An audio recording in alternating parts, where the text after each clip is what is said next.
Hey Waffle Gang, I do hope you're well. My name is Mark and today we're checking out some more Reddit stories, and if you do love a Reddit story, why not consider hitting that like, subscribe, maybe that notification bell too, and let's crack on with today's first story. Much love guys. Now, today's first story comes from AnySwimming2309 from a new subreddit for us, r/what should I do? And it says, my 37 female boyfriend, 40, uninvited me to Christmas, but wants me to leave expensive gifts. If you look at my post history, I escaped a violent male a while ago and got back with an ex who was cold, but at least not violent. But is lazy and passive, and there was too much family drama. He has 2 kids, 8 and 10. Now I'm back in the drama. He also never told me he loved me, but that is beside the point. His kid's mum has always been awful to me, and he never stands up for me. We broke up when she screamed at me when I came with him to pick up the kids, threw me out, and he didn't say anything. It was literally my first interaction with this woman. There is no history that I know of. I don't recall ever meeting this woman. 39 female, before I dated Phil, and to my knowledge, I have no friends in common with her except my hairstylist, who is a nice woman. She honestly freaked me out, coming at me screaming at our first meeting. They have been divorced 7 years, so it's not like it's new. Anyway, we're back together, and initially I was invited to Christmas dinner. I grew up in a cult and have no family since my disabled mother died. He knows this. Now, birth mother is insisting that he cannot see the kids at all if I am there, so he asked that I find something else to do on Christmas. Well, we only recently got back together. We were together for a year before that, but again, no, I love you, and I felt more like a friend to him. Sometimes I wondered if he's gay and I was his beard. He doesn't drive, so asked me to take him to the mall to shop for gifts. I bought expensive gifts for the kids. He wants me to take him grocery shopping and leave the gifts for the kids, and leave my dog so they can play with her, but then go away until they are gone. I have a friend who kindly invited me, so we're going to hang out, and he says I'm being dramatic and selfish when I tell him I'm just going to get my money back for the gifts. Should I return the gifts or not? You should absolutely not be in this relationship. Is this even a relationship from the way you described it? The absolute audacity for asking you to drop off expensive gifts, leave your dogs for the kids' entertainment, and then make yourself scarce. He wants all the benefits of you being in his life, like driving him around, buying gifts, all that other stuff, or keeping you hidden away when it's inconvenient. And quite frankly, it sounds like you yourself have been through a lot, OP, and would benefit from talking to some professional about it, because it just feels like the bar is low on this. From what was described, it just kind of felt to me, I don't know if it's right or not, but it just felt like the bar is literally on the floor. You know, not violent equals good enough when you truly deserve so much more than that. In the same post, Opie came up with a mini update and said, thank you for all your kind comments, and really the unkind comments were helpful by showing me what kindness looked like. To answer people's questions, I've only been free of my controlling narcissistic mother for 4 years, even though we escaped the cult 10 years ago. So I'm really still learning to cope. I am in therapy, but my therapist's focus has been to help me build and keep relationships with people. So she tends to explain how to see things from another person's perspective. Her suggestion was that I can leave, but also maybe have empathy for Phil's lack of EQ and grow a thicker skin. I might need a better therapist. I was raised to believe that I am worthless and don't deserve kindness. It's taken 3 years of therapy just to have the confidence to make friends and date at all. I told Phil that I'm taking the gifts back, and he's been begging me to give him another chance. I'm working on the strength to walk away. So in the comments, the first one said, for goodness sake, you're not ready to be in a relationship. You need time to respect yourself. Another commenter says, please break up with Phil. You deserve so much better. If he has keys to your home, change your locks ASAP. Please protect your dog as well. He might try to guilt you into giving your dogs to his kids, or he might ask to let your dog stay with them for a few nights every other week, and then they will not return your dog. And if he has keys to your place, he might try to dog nap your dog. He has nerve to ask you to send your dog over for Christmas, but not allowing to stay. It's absurd, but not allowing you to stay. It's absurd, disrespectful, and downright cruel. Return all Christmas gifts. He's using you as an ATM. He's going to take all the credit for gifts you bought. He's not going to gift his kids anything. He's depending on you and your generosity and thoughtfulness. Sadly, I would not be surprised if he did not get you a gift. You deserve to be happy. You deserve to be valued as a person. You deserve to be loved and cared for. You deserve someone who will protect, defend, and stand up for you. You deserve to be a priority. You deserve someone who will love you unconditionally and be grateful to have you in their life. You don't deserve this chuckle fuck who has taken you for granted and taken advantage of you. He's shown you are not a priority. He's shown more concern for his ex. He's showing you who he is. He's showing you that you are not important to him. Please listen to his actions. Next commenter says, bizarre that you are with someone who told you he's never loved you, and you consider that beside the point. Actually, that is very much the driver of your whole dynamic. To be honest, I couldn't read beyond that. You need to aim higher in relationships that simply are not violent. Exes are exes for a reason. Another commenter says, why would you give 1 ounce of credibility to a dude who calls you dramatic and selfish, while acting like he's been taxidermied in front of his screaming ex? Stop wasting your energy, time, and money on this man. He's picked his lifetime drama, and it is her. Let them go be broke messes together. I bet you $1 million that if you cut this dude off and spent that same care and money on yourself instead, you would feel amazing, and your self-esteem would skyrocket. So, sometime later, OP comes in with her update and says, I was shocked at how everyone said boyfriend is wrong. I really thought most people would be team birth mother and tell me I'm awful for not cooperating with being asked to leave expensive gifts and my dog for my boyfriend's kids on Christmas. But leave the house, as I'm not allowed. Because that is what most of my friends, okay, I have 5 friends, told me. They told me relationships are work and compromise and that birth mother and babies must always come first. Even suggested I help cook dinner for them. Most of my friends are actually my late mum's friends, women over 60. I started therapy when I was cripplingly shy, and to defend my therapist, it's only thanks to her that I stopped sitting alone in my house, totally isolated and learning to connect with other people. While I appreciate the suggestion to be alone for a while, I've been super isolated most of my life, and dating again was actually huge progress for me that we worked on for months. I told my therapist that Phil crossed the line and I don't want to save relationships with him or my friends. I want to improve my self-esteem. Her emphasis has always been on avoiding isolation at all costs and learning to endure other people's imperfections. She agreed that this Christmas incident was really bad. I am still processing all this. I'm surrounded by people who encourage me to be a doormat and I'm still shocked at what others thought. I really thought Phil and birth mother were right, and 48 hours is not enough time to process that maybe my whole worldview is totally messed up. I went to my friend's, Mary's house and realized that she's maybe my only real friend. She didn't judge, told me Phil is nuts, and we had a great time with her family. I left my dog with a neighbor since her oldest is non-verbal and can be unsafe with animals. I sent him a Venmo request for the money I spent on gas and gifts, and he paid it. Phil threw birth mother out at 2 p.m. and begged me to come home. I got my dog back from the neighbor, took out the cheapest gifts, and he made his kids thank me and play with the presents, which felt very awkward as he tried to beg them to engage with me while they were on their phones. We hung out with his kids though for an hour. Birth mother came back and refused to get out of her car. Phil is now telling me he loves me, wants to marry me, etc. I don't know what to do. I've been reading non-stop on narcissistic abuse these past few days. I am seeing that Phil is just like my mum, and that this is maybe what she did, hoovering. But again, I'm fighting to stop being totally isolated, which I did for years after leaving the cult. Had no friends, never dated. It's laughable the number of people have accused me of desperately needing a man. Phil is my first boyfriend, and we met when I was a 31-year-old virgin with no friends. So yes, being alone is grand, but I've been alone all my life and fought hard to stop wanting to be alone.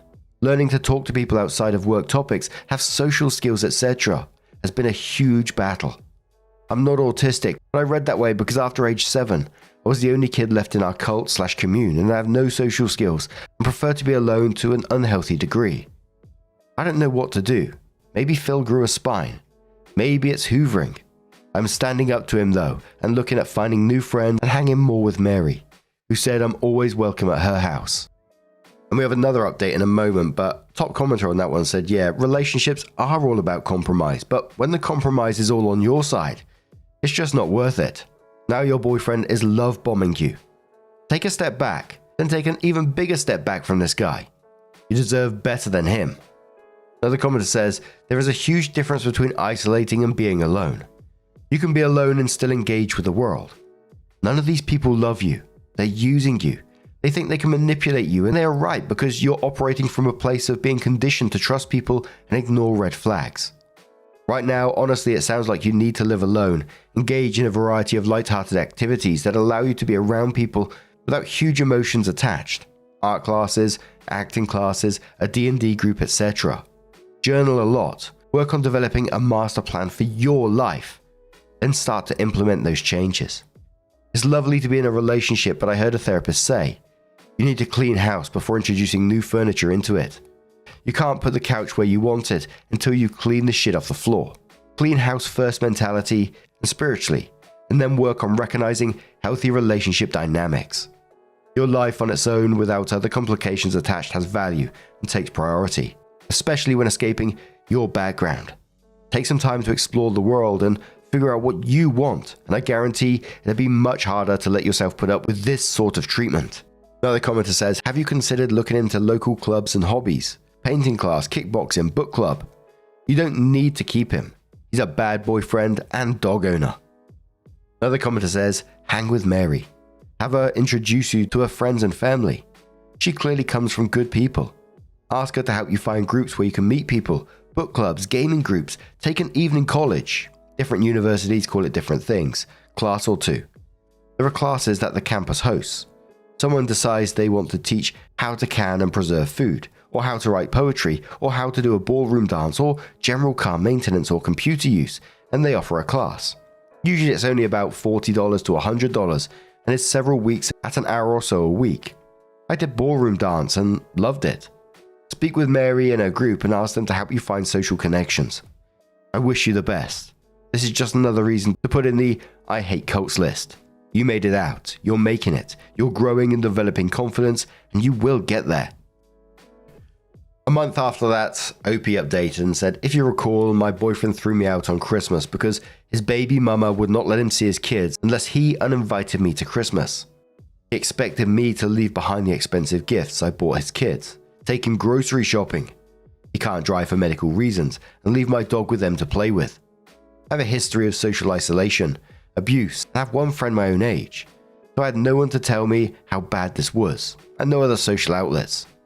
Phil arranged a small Christmas gift opening for me, him and his kids.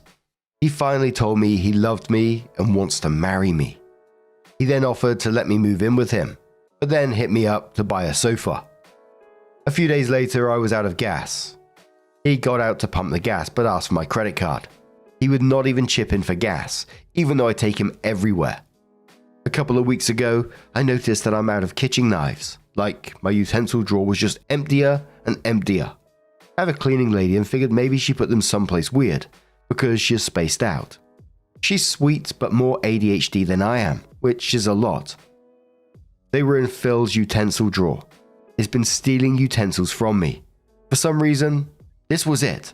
Today, I blocked him. Then OP added a little update to that same post and said I confronted Phil about the knives when I returned his stuff. He was taking pot brownies to work and eating them all day and needed my knives to cut them, then forgot to return them. So on top of everything, he was doing drugs at work. He took 1 or 2 each week. He doesn't see the big deal, but I've also found empty boxes in the cabinets where he ate everything and put the box back. So I think he's been stealing deliberately, and we'll probably find more things missing. That guy is a walking red flag, and I hope you do stay out of it and do not go back to that man because he is not a good person. But I always find stories like this really interesting, sad, incredibly sad at the same time. But I think it highlights how, growing up in an abusive environment, a cult, can completely warp your sense of reality or what's normal in relationships. Like for OP, that her bar was pretty much just set by the trauma that she experienced. Someone that's treated her like shit is acceptable to her, which is incredibly sad. And once again, OP, you deserve so much better. I really do hope you get to that point. I hope you continue healing, and learning what healthy love actually looks like. But what do you guys make of this situation? Let us know your thoughts down in the comments below, and let's move on to another story. Now this next story comes from the entitled People subreddit from Reasonable Cat 5767 and says, my sister seems to think she's entitled to my trust fund and lied to try and get it. There's a bit of backstory to this, and I'm not sure what's relevant, but I'm sure you'll tell me if I blather on too much. Mostly, I just need to rant. My 38 female family is a little messed up. I essentially have / had 5 parents and 3 different groups of siblings. It's a bit much. As a child, I was living in the US with my adoptive parents, and a lot of shit went down that wasn't great. So I moved back to the UK when I was 9.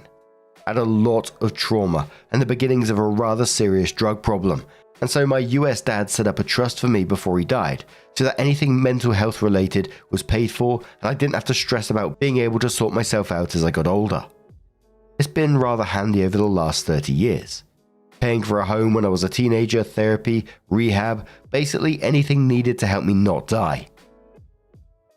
At some point in my teenage years, I made contact with my biological parents and their other kids, and was welcomed back into the fold. Some of my full siblings had issues with this. Fair enough. It was a big change to everyone's lives. My little sister, now early 30s, apparently found it particularly hard, and so we've never got along, and have been no contact for almost a decade. This has become particularly apparent in recent weeks, after she contacted the solicitors who are in control of the trust, pretending to be from a rehab facility in the US. She sent them an invoice for a 3-month stay, requesting payment to the bank account of a friend of hers in the US. The first I heard about this was a phone call from said solicitor's office offering their commiseration, that I was due to enter the facility, wishing me luck and double checking the details. I am livid. This is tens of thousands of pounds that she tried to steal from me. Money that she has absolutely no right to. She never met my adoptive parents. She's not owed any money from them. She lived a perfectly normal life with both of her parents, her other siblings, holidays, uni paid for, no big dramas. And she thinks she can just take from me because she wants to buy a house and thinks I should help her out because I ruined her childhood. Except she can't even just ask. She has to try and steal it. I have no idea what to do about this, because if I go to the police, then it'll create even more drama in the family that I could do without, and I feel that's exactly what she wants. Our parents will side with her and she knows it. I don't want to give her the satisfaction, but I'm just so mad that she chose this specific way to try and take what's not hers. It feels like such a low blow. Obviously she's getting sweet FA, but what the fuck? ETA because a few people have asked. My father had to bail me out of a shitty situation a couple of years ago, which included getting a flight to another country to come and get me. Obviously, I insisted he accept reimbursement for his flight, despite him not needing the money. So he would have all the details of my solicitors and the fund from that time. My sister often visits my parents, so I suspect she would have seen the information in my dad's office at some point. I've certainly never mentioned the fund to any of my siblings. And I'll just give you an overview of the comments because they were all pretty much, getting in contact with the authorities over this, the police, solicitors, whoever. Because if she's willing to do that, she's willing to go further if she needs to. One of the commenters said, if you don't want any of the extra drama, just play dumb. Just say, oh, someone's trying to access my accounts, or you have no idea who it is, so you just got in contact with the authorities to chase this down. And, when it turns out to be sister, oh shit, you didn't know. This just comes down to simple actions have consequences, and she's going to find out. But OP gave us a mini update at the top of this post sometime later. They said, update, I guess. So this got pretty overwhelming pretty quickly. I'm balancing getting things done and tied up with not losing my mind, which is always fun. Solicitors are reporting everything for me, as they are indeed required to do so. Turns out I'd misunderstood and thought I had to get involved, but no, it's all on them. I'm going to just let what happens, happens. I'll be setting up a meeting at some point to go through all the transactions made over the last 20 years or so, just to make sure nothing else nefarious has gone on. Thanks everyone for the reassurance. I'm not doing something wrong by wanting this sorted, but I'd appreciate a little less speculation on my life and the role my parents play in it, if you could imagine that. And I always like to think about the thought process that goes into these kind of things, thinking from that sister's point of view, the planning, the thought process behind it. It's really calculated and cruel, isn't it? How she must have came up with like an entire narrative in her head to justify taking what isn't hers. Even from OP who's been through so much herself already. But what do you guys make of this situation? Let us know your thoughts down in the comments below. Just a huge thank you for being here today, getting involved in the stories, your love, your support, your time. It always means the absolute world to me. So thank you so much. And hopefully I'll see you in the next one. Take care and much love.